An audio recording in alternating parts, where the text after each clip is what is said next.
साधना के अनुभव 17वां अध्याय पृष्ठ क्रमांक 264 से पृष्ठ क्रमांक 266।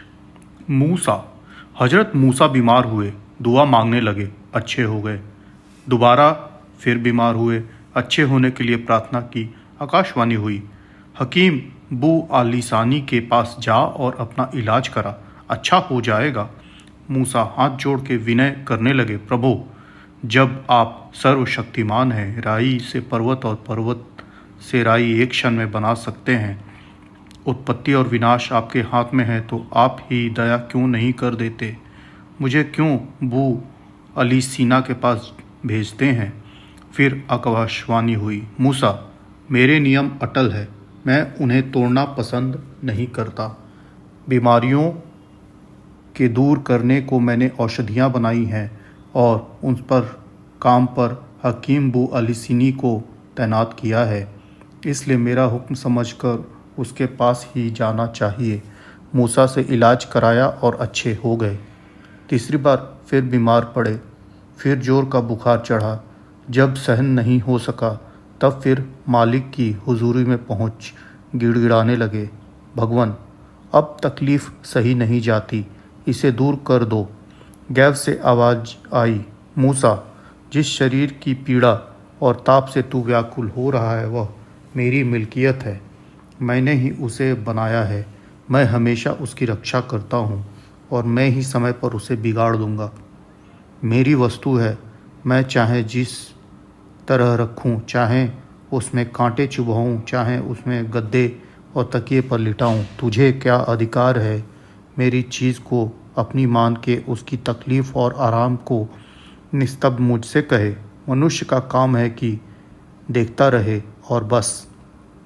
शरीर मेरा, शरीर से संबंध रखने वाली सारी वस्तुएं मेरी हैं, परंतु मूर्ख जीव उसमें ममत्व ले आता है, उन्हें अपनी समझने लगता है और उसी का परिणाम सुख दुख हर्ष शोक इत्यादि हैं। जो लोग संसार में दृष्टा बनकर रहते हैं, शरीर के मोह में नहीं फंसते और अपने लिए शरीर से भिन्न आत्मा समझते हैं और अच्छी और बुरी प्रत्येक अवस्था में अपने को सामान रखते हैं, उन्हीं पर मेरी दया होती है, वह मुझे प्यारे लगते हैं। आगे ऐसी ही प्रेमियों का आवागमन के चक्र से मुक्त कर अपने निज देश में बुला लेता हूँ। मूसा तू मेरा भक्त है, आगे से होशियार रह और मेरी वस्तु पर अधिकार न जमा। जगत के सारे पदार्थ को मेरे समझता हुआ वैराग्य भाव से उन सबको भोग, ऐसा करने से ही मनुष्य का कल्याण होता है। फिर सुख और विपत्तियाँ उसे एक सी जान पड़ती हैं, कभी क्लेश उसे नहीं सताता, उसे न किसी वस्तु को पाकर खुशी मिलती है, न वियोग में दुख होता है, द्वंद्व उसके पास नहीं आते और वह सदा शांति और आनंद की गोदी में खेलता रहता है। उपनिषद भी यही कहती है, ईशावस्यमिद सर्व यक्तिं जागत्यां जगत तेन तक्तेन भुंजिथा माँ गृध कस्य विश्व अर्धनम। अर्थ यह सारा जगत परमात्मा का है, वह प्रत्येक पदार्थ में परिपूर्ण हो रहा है, इसलिए मेरे तेरे का अभिमान त्याग करके उसको ही समझते हुए वैराग्य की भावना से इसे भोगना चाहिए और शरीर एवं शरीर से संबंध रखने वाली किसी वस्तु में मोह में लिप्त नहीं होना चाहिए। इसी से जीव का कल्याण होता है। यह तो सब भिन्न भिन्न मत हैं, परंतु फिर भी संकल्प शक्ति के द्वारा रोग दूर करने की कई क्रियाएं हैं, हम उनमें से कुछ बताते हैं। रोग दूर करने की क्रिया। मेस्मराइजर्स जब किसी रोगी पर प्रयोग करते हैं तो अपनी हाथों की उंगलियों द्वारा मैग्नेटिक पावर रोगी के पास करते हैं। उस समय उनके नेत्र भी खुले रहते हैं और टाइम भी बहुत लेते हैं। त्राटक वाली योगी आँखों के द्वारा शक्ति पास करते हैं, उस समय प्रयोग करने वाले की पलक नहीं झपकनी चाहिए और बहुत देर तक लगातार दृष्टि मरीज पर पड़ते रहना चाहिए जब तक कोई असर जाहिर न हो, ऐसा उनका नियम है। परंतु यह उनकी भूल है। मैग्नेटिक पावर मन में ही रहती है।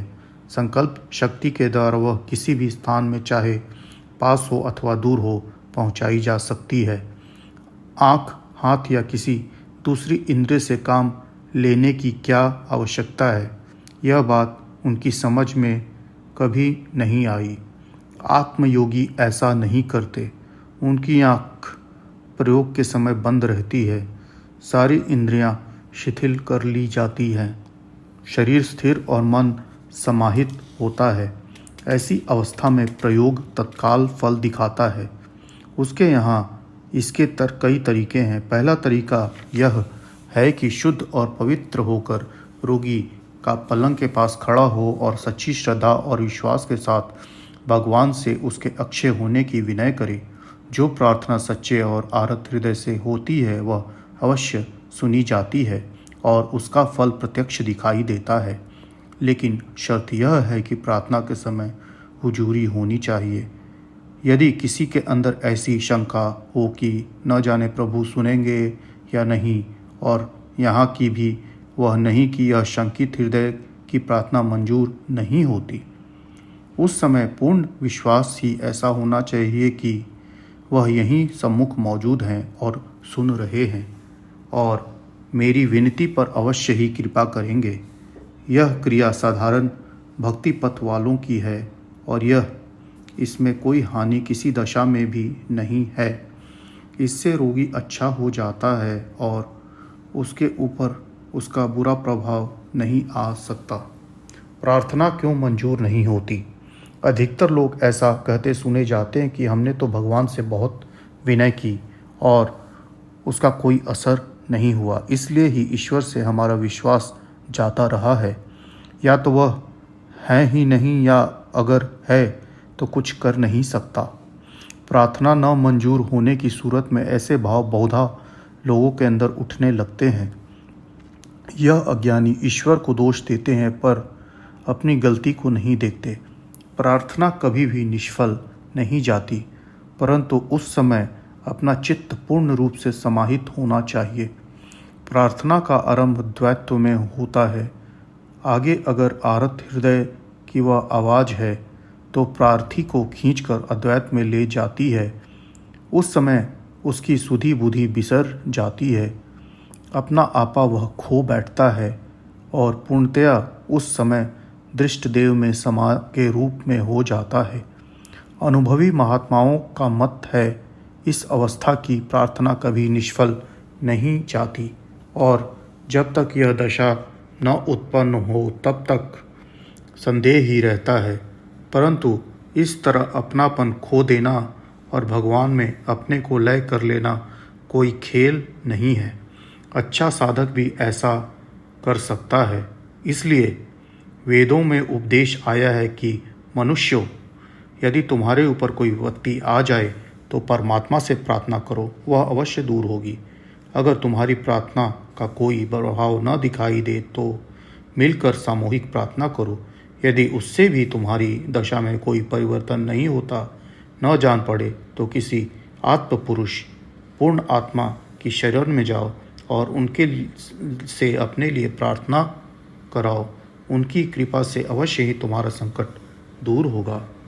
बस रोग दूर करने की सबसे सरल विधि प्रार्थना है, परंतु प्रार्थना ऐसी होनी चाहिए कि कहते कहते अपने को भूल जाए और सिवाय अपनी गरज के और दृष्टि के रूप में दूसरा विचार ही हृदय में न रहे। जहाँ आपा तहाँ आपदा, जहाँ संशय तहाँ शोक, कहें कबीर कैसे मिटे दोनों दीर्घ रोग।